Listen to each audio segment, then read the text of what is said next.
안녕하십니까. 오늘도 부처님 말씀 들으시는 모든 분들 제 고난과 역경에서 벗어나 늘 평화롭고 행복하시길 기원합니다. 오늘 부처님 말씀 세월이라는 제목으로 간경 시작하겠습니다. 부처님께서 사와띠 기원정사에 계실 때였다. 한 수행자가 다시 세속으로 돌아가려고 하였다. 그 말을 들으신 부처님께서 그 수행자에게 물으셨다. 너는 무엇 때문에 다시 세속으로 돌아가려 하느냐? 예, 저는 예쁜 여자를 보면 마음이 불같이 달아오르나이다. 그래서는 안 된다고 아무리 생각을 해도 그 생각을 버릴 수가 없나이다. 수행자가 되어 계율을 범할 수는 없는 노릇이니 차라리 속인으로 돌아가 보시행이나 닦겠습니다. 대개 여자에게 5가지 나쁜 점이 있느니라. 몸이 부정하고 이간질을 잘하며 질투심이 강하고 성질을 잘 내며 은혜를 모르느니라. 진정한 기쁨은 육신의 쾌락에서 오는 것이 아니다.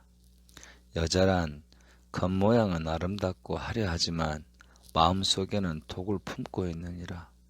그래서 수행하는 사람의 길을 가로막는다고 말하는 것이니 여자를 멀리하기를 새가 더러운 연못을 버리듯 하라. 내가 나의 가르침을 따라 열심히 수행하면 지금의 괴로움을 벗어날 수가 있느니라. 사람의 목숨은 짧고 세월은 기다려 주질 않는다. 아무리 오랜 산다 해도 100년을 지나지 못하고 설사 100년을 산다고 해도 그 또한 얼마 되지 않는 것임을 알아야 할지니라. 붓다를 만나기 어렵고 법을 듣기도 어렵다. 윤회의 세계에서 사람 몸을 받기도 어렵고 육군이 완전하기도 어렵다. 또한 이 세상에 태어나기도 어렵다. 선지식을 만나기도 어렵거니와 선지식을 만나서 그에게 법을 듣기도 어렵다. 법을 성취하기는 더구나 어렵다. 그러므로 지금 열심히 수행하도록 하라.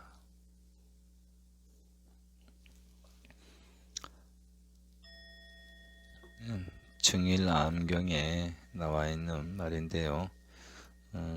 부처님 제세 당시에도 수행자들의 어떤 그런 중생으로서 어떤 한계는 어쩔 수 없나 봅니다. 그래도 이 수행자는 그래도 진실되고 솔직하지요.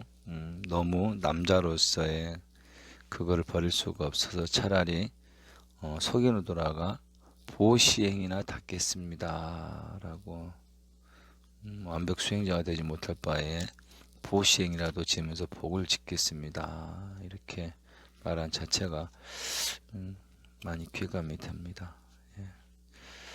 늘 한계치가 있는데요. 너무 이렇게 나는 왜 이렇게 안 될까 하지 말고 할 수 있는 것부터 하나씩 챙기다 보면 그 챙기는 힘으로 그 한계치가 극복되지 않을까, 또 그렇게도 접근해 볼 필요가 있다고 생각합니다. 그 다음에 회자정리라는 제목이 있어서 한번 또 읽어보겠습니다. 부처님께서 웨살리성의 큰 숲에 계실 때 부처님께서 열반을 예고하시자 아난다 존자가 슬퍼하였다. 그때 부처님께서 아난다 존자에게 말씀하셨다. 인연으로 이루어진 이 세상 모든 것들 예외 없이 덧없음으로 귀착하나니 은혜와 애정으로 모인 것일지라도 언젠가 반드시 이별하기 마련이다. 이 세상의 모든 것들이 을의 그런 것이거늘 어찌 근심하고 슬퍼만 하랴. 아난다는 계속하여 눈물을 흘리면서 말씀드렸다. 하늘에서나 인간에서 가장 높으시고 거룩하신 스승님께서 머지않아 열반에 드신다니 제가 어찌 근심하고 슬퍼하지 않으리까. 이 세상은 눈을 잃게 되고 중생들은 자비하신 어버이를 잃나이다. 아난다야, 근심하거나 슬퍼하지 말라. 비록 내가 한급 동안이나 더 머문다 하더라도 결국은 없어지고 말 것이니 인연으로 된 모든 것들의 본바탕이 원래 그런 것이니라. 대반열반경에 나와 있는 말인데요. 요 뒤에 보면은 이 책에서는 여기서 끝나는데 그런 구절이 나옵니다. 아난다에 너무 슬퍼하지 마라. 비록 내가 한 겁이나 더 머문다 하더라도, 그러니까 금강경에 나오는 그 구절 있죠. 후 500세가 지나더라도 부처님 법을 수지 독송하고 늘 믿고 실천한 자는 나와 함께 있는 것이고, 지금 내 곁에 있더라도 확신을 갖지 않고 불법을 소리하면 나와 같이 있는 것이 아니다라는 말씀하셨습니다. 그 말을 조금 더 우리가 무겁게 새기고 정말로 수지 독송하고 늘 수행하는 사람은 늘 부처님과 함께 한다는 것을 정확하게 증명이 된다면 정말 살만합니다. 한 세상. 예. 여러분들이 그 정도까지는 한번 증명해 보십시오. 눈을 감고 우리가 한번 생각해 볼게요. 그 대단하신 석가세종과 동시대에, 그것도 늘 아침 저녁으로 부처님께 문안드리고 우리가 법을 배우고 살 수 있다면 얼마나 큰 영광이고 복되겠습니까? 근데 우리는 그렇게 할 수 있다니까요. 그렇게 충분히 그냥 말이 좋아서 말뿐인 허울에 걸리는 게 아니라 직접 우리가 그런 생활을 함으로 인해서 증명을 할 수 있다는 거죠. 아, 부처님께 말씀하신 도리가 이런 도리구나. 더 이상 두렵지도 않고 더 이상 걸릴 것도 없고 늘 당당하고 자신만만하고 조금 더 나아가서는 생사에 걸리지도 않고, 이게 바로 그런 도리구나. 이 정도 맛을 느낄 정도까지는 여러분들께서 덧없는 생각 내려놓으시고 망상 내려놓으시고 한 길로 꾸준히 가시길 바랍니다. 간절한 만큼 그 실은 당겨진다는 거 확실한 거니까요. 힘내시고 그렇게 가보시겠습니다. 사법인이라는 제목으로 또 한 편 읽겠습니다. 부처님께서 외살리의 망고동산에 제자들과 함께 계실 때였다.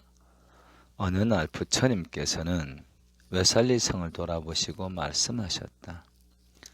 지금 보는 외살리성을 이제 다시 보지 못하겠구나. 다시는 오지 못하리니 이제 하직을 구하고 떠나리라. 부처님께서 외살리를 마지막으로 떠나신다는 말씀을 전해 들은 외살리성 사람들은 근심에 쌓여 부처님의 뒤를 따르면서 눈물을 흘렸다. 부처님께서 세상을 떠나실 날이 얼마 남지 않았으니 세상은 광명을 잃고 마는구나. 부처님께서 사람들에게 말씀하셨다.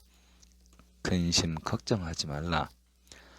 부서져야 할 물건을 부서지지 않게 하려 해도 소용이 없느니라. 나는 항상 너희들에게 이 세상에 존재하는 것들 모두가 무상하다. 존재하는 것들 모두가 괴로운 존재다. 모든 존재 속에는 불변하는 실체와 같은 것은 없다. 열반은 갈등과 번민이 없어진 것이다라고 항상 이 네 가지 법을 말해왔지 않느냐. 사법인이 여기서 나오네요. 첫 번째, 이 세상에 존재하는 것들은 모두가 무상하다. 무상. 존재하는 것들은 모두가 괴로운 존재다. 고. 모든 존재 속에는 불변한 육체와 같은 것은 없다. 무아, 열반과 같은 분민이 없어, 열반은 갈등과 분민이 없으신 것이다. 열반적정, 그러죠. 항상 이 네 가지 법을 말해왔지 않느냐. 나는 머지않아 세상을 떠날 것이니 너희들은 이 법을 깊이 깨달아 이웃들에게 전하도록 하라. 이때 부처님께서는 뒤를 따라오는 외살리정 사람들을 돌아가게 하려고 신통력으로 큰 구덩이를 만드시고 제자들만 데리고 저쪽 건너편으로 가셨다. 그리고는 바루를 허공으로 던져 건너편의 외살리정 사람들에게 주시면서 말씀하셨다. 너희들이 이 바루를 잘 공양하고 또 재주 있고 뜻이 높은 법사를 공양하면 한량없는 복을 얻을 것이니라. 부처님께서는 말씀을 마치시고 구시나라로 향하셨다. 증일암경 제36장 반람품에 있는 말씀이었습니다. 사법인 마지막 보면 열반적정이 있는데요. 열반이란 것은 갈등과 분민이 없어진 것이다. 예. 갈등과 분민이 없어진 것이다. 우리가 해탈열반은 죽으라고 기도도 하고 절도 하고 안 해본 거 없이 다 어떤 기도도 다 해보고 하는데 왜 열반적정에 형체도 못 볼까요? 서방 정토 극락 세계가 우리 아미타경 보면은 화려하게 질비하게 탁 나열해 놓죠. 영가들에게 부질없는 생각 다 내려놓고 이리 오니라. 극락 세계가 이렇게 기가 막히단다. 수많은 아름다운 새들과 수많은 보물과 아리따운 선녀들이 이렇게 질비하게 있는 곳이 극락이니 한 생각 털어놓고 이리 오니라. 이게 법화경 비유품에도 있는 부분인데요. 그런데 이제 여기서 한방 날리는 게 극락이란 곳은 고통이 없는 곳, 좋은 것만 있는 곳 그렇게 하시는데요. 사실은 모든 게 다 존재합니다.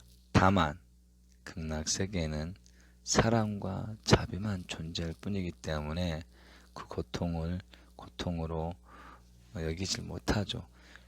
그래서 어느 상황이든 우리가 갈등할 수 있는 상황에서 갈등하는 나를 거기서 어떻게 재워야 되나 그냥 가만히 지켜보는 거죠. 가슴이 이내 차분해지고 근데 호흡은 아직 자제가 안 된다. 그러면 그땐 또 호흡까지 지켜보고 그래서 호흡이 일정하게 될 때까지 헛된 망상에 내가 울고락불고락 했었구나. 가만히 내버려두면 그냥 없어질 사라질 이 망상을 내가 계속 키워가고 있었구나. 그 자리가 열반적정의 자리다는 거죠. 예. 이렇게 해서 오늘 부처님 말씀 마무리하고요. 내가 꿈꾸는 세상 또 한편 읽겠습니다. 오늘은 말의 실수라는 제목으로 한 챕터 읽겠습니다. 누구나 말과 행동을 실수하면서 삽니다. 실수를 했을 때 자기가 지은 과보에 따라 결과가 다르게 나타납니다. 선한 과보가 많은 자가 실수를 하면 얼마간은 감추어집니다. 그래서 자신의 허물이 크게 드러나지 않아 문제가 되질 않습니다. 선하지 못한 과보가 많은 자가 실수를 하면 감추어지질 않습니다. 그래서 자신의 허물이 크게 드러나 문제가 됩니다. 같은 허물도 어떤 자는 문제가 되지 않고 어떤 자는 문제가 되는 것은 결코 우연이 아닙니다. 선한 보가 많은 자의 허물이 감추어지는 것은 선한 자가 누리는 하나의 복덕입니다. 불선 과보가 많은 자의 허물이 감춰지지 않는 것은 선하지 못한 자가 받는 어쩔 수 없는 불이익입니다. 이게 이제 팩트인데요. 믿지 못하시는 분들은 이제 어쩔 수 없습니다만은, 공부를 하고 인연법의 도리를 체득하시면은 이 도리가 이 팩트란 걸 정확하게 아실 겁니다. 그래서 제가 자주 쓰는 용어 중에 불교는 과학이다라는 표현을 자주 쓰거든요. 저는 그 말에 확신을 갖고 있기 때문에. 그래서 여러 가지, 저는 이제 업의 화살이라고도 여러 번 인용했었는데요. 그렇습니다. 어떤 식으로건 선한 과보를 많이 지어놓으면 어떤 식으로는 그 과보를 받게 됩니다. 이런 식으로 실수했을 때, 실수가 드러나지 않는 것, 또 똑같은 실수를 했을 때 크게 화를 내는 게, 이게 복력의 차이라는 거죠. 복력의 차이. 복력의 차이는 우리가 살아가면서 매번 느낍니다.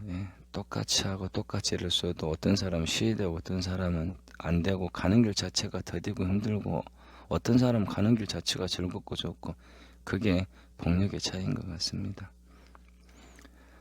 두 번 말에 무엇하겠습니까? 복의 힘은요, 우리 중생들이 살아가는데 절대적인 영향을 미치기 때문에, 여러분들 스스로를 위해도 그렇고, 나이 드신 분들은 뭐 내 스스로 위할 게 뭐 있습니까? 내 새끼 잘 되는 게 최고의 낙 아닙니까? 내 새끼들 위해서라도, 내가 늙었다고 늙은 내가 뭐 할 게 뭐 있어, 그런 생각하지 마시고 기도하는 것만으로도 가장 큰 복이 될 수 있고요. 만나는 모든 분들을 부처님 대하듯 그렇게 모든 사람들에게 내가 불보살이 되어주는 건 더 큰 복력이라는 거 잊지 마시고, 복 짓는데 아낌없이 그렇게 생활해 주시길 당부하면서, 오늘도 이런 마음으로 산업 정장시키는 하루, 건강하신 하루 되시길 기원합니다. 행복하시고 성불하십시오.